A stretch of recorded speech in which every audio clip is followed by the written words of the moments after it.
Hello YouTube, welcome to Quinn's Gaming. My name is Joshua Quinn, and today I'll be playing Tera Rising, also known as Tera Fate of a Rune. This is a MMORPG, free to play. I downloaded it from Steam, however there are other sources you can download it from. I'll be giving a review. I'll be playing it for about an hour, giving my review, and showing you guys some of the game footage. So let's get started. When you start up the game, there's a nice cinematic, and then it brings you to this main screen, where you can choose which server you're going to be on. I prefer a PvE server, so I'll be going with Highwatch, the recommended PvE server. And let's get started. Ooh, this is nice. It's very pretty. The artwork here is very pretty. So the different races they have are human, the Castanik, the Amon, the High Elf, the Potpourri, which I'm pretty sure is a type of fragrance, the Aline, and the Baraka. This guy's just massive.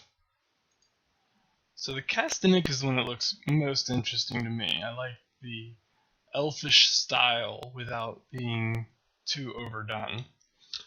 They've got a few racial skills, including skirmish running, which increases in-combat movement speed by 30%, dirty fighting, which increases the chance to crit by 1% when attacking from behind, weapon forger, which increases crafting speed for metallic weapons by 10, and light landing, which decreases the fall damage by 50%, which is really nice. I tend to run off cliffs. So I'm going to go ahead and go with the Castanik, and we're going to take a look at the different classes that we have options as. So we can be a warrior, who is the evasion tank or sustained DPS, melee light armor. We can be a lancer, who is the mitigation tank, melee, and heavy armor. These guys are just giants. We can be a slayer, which is your burst DPS, melee light armor. A berserker, who is burst DPS with heavy armor. A sorcerer, who is a burst DPS with ranged and he wears robes. The archer, who is sustained DPS, ranged light armor. A priest, who heals, pretty standard in an MMORPG. The mystic, who is also a healer and support. Can't be a reaper with this race. Can't be a... Oh wait, we can. We can... Wait. Oh, has to be a female. Apparently only females can be gunners. And only human females can be brawlers. So we're going to go ahead and go with the archer, whose key skills are rain of arrows, arrow volley, and rapid fire. And they show a little clip of archer combat. Looks very much like kiting, or attacking and running away. We'll see how well I do with that. So, move on to customize. Alright. Alrighty. Alright, so it looks like we're going to go through the basics. So WASD. I like that it's strafe, not turn.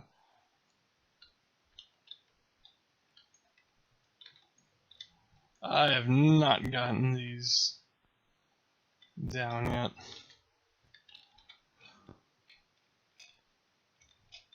Alright, so jumping to space, move with, oh, ouch. Move with WASD, move camera with mouse, shoot arrows with left click, and I guess dodge in direction with right click when available. Maybe. Press to interact. Press what? Ah, there we go. So I have to hit escape to get my mouse, have my mouse be available to me. Help with gathering, except with F. Okay. press F. There we go. Alright, red exclamation point means that it progresses my story. Okay. So I get money and experience. Let's go talk to a child. This one, right here. Hi. Yay, I get to be a part of a tea party. Okay, so the loot system's pretty nice. It's just have to stand on the item and press F. Combat also seems to be pretty easy. Okay, so apparently I've hit level 2 and I can learn new abilities. Sweet. And it immediately appends it, which is nice. So left click is, okay, so here's what this is.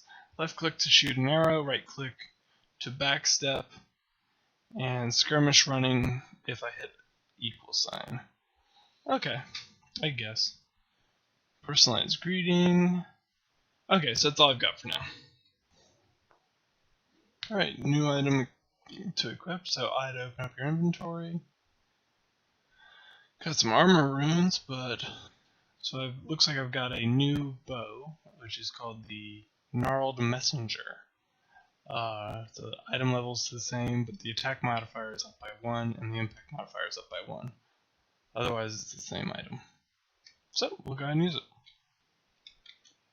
You have to follow the little child.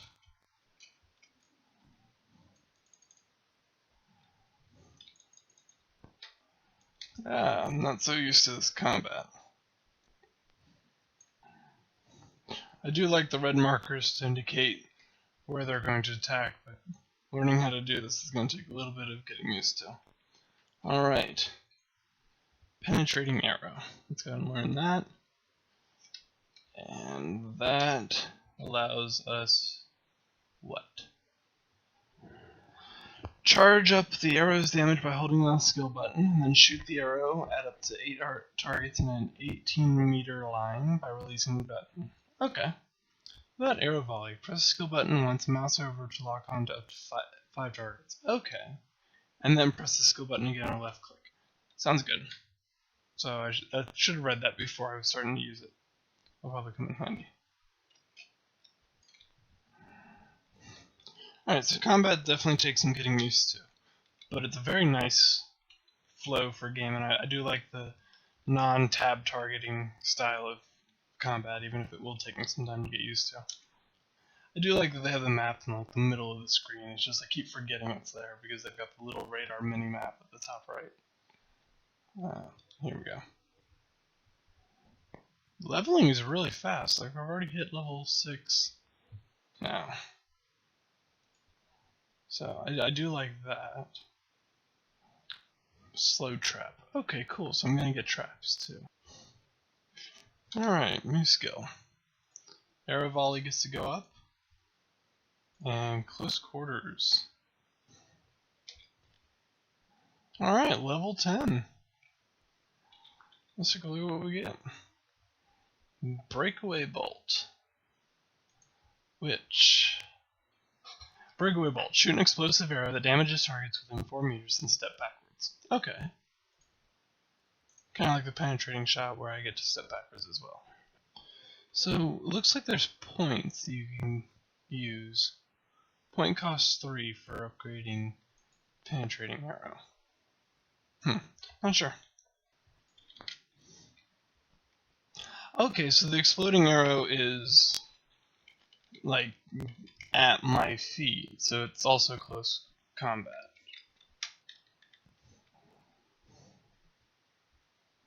Super easy as a ranged person. This guy's just not doing anything that would hurt me. Yeah, see? Too far away. Still too far away. Alright, I think that would be the end of the tutorials. I mean, it looks like we're still in the same location, which makes sense. I mean, you wouldn't just be teleported out of everywhere. But there's a flight manager that's ready to take us away from here. Pegasus, always inside the beautiful Pegasus. I love the armor and the decorations on it. It's not too overdone, and it's still very elegant. And the sound for it is just a horse, as it is just a horse with wings, as you can see. But it's very nice, nicely done. Not too like mystical or unreal. And a warp gate. There's your Unreal for you. All of you who are missing your fantasy fix. Looks like we've got some mail, so we'll go ahead and check the mail when we've landed. I guess that's when we're allowed to do it. Ooh, this is pretty. Very much so. I like the architecture. It's a very nice castle. It's more like a cathedral, though, if you ask me. So, overall, this was a very fun game to play. And we've hit level 11 in the first hour of gameplay. And my reviews are as follows. I do enjoy the non-traditional combat, the non-tab targeting, instead it's a free-flowing game. I like the open world feeling that that gives it, instead of it being I'm attacking this one thing or I'm attacking these two things. Instead, I can just turn around and attack one target, but have to be aware of where I'm moving as I'm targeting. Where I'm targeting, because you can miss if you don't click on the target that you're attacking. Distance, it matters. You can still fire, like for an archer, you can still fire an arrow and be too far away to actually hit your target. So that's another thing that you have to keep in mind. Positioning in battle matters. As we know, the racial for the race I chose has a racial that allows me to have a better chance of critting from behind. Overall, the story seems pretty nice if you're into a fantasy type game. The cons, I don't really have too many. I tried being very critical in my observations. I think the only thing is the dialogue is kind of dry, but you can skip over that real easily. The other thing I didn't care for actually was when you go to turn in a quest, even if you use F to interact with the individual, it moves you to this type of movement instead of being camera oriented. You have a mouse, even if you're using the keyboard to interact. So you might be caught at like really weird angles like this, and not be able to move your character while the quest dialogue is going through. I guess the only other thing is that with a low-end computer like mine, it still runs the game, but the game was something like 5 or 6 hours of download time in order to get the entire game on. But it does allow you to play throughout. That's my reviews. I will be playing this game for more Let's Plays, and just to experience it more. So I look forward to a series on Tera, and until next time, feel free to like, comment, and subscribe on this video, and I'll see you guys next time. Game on!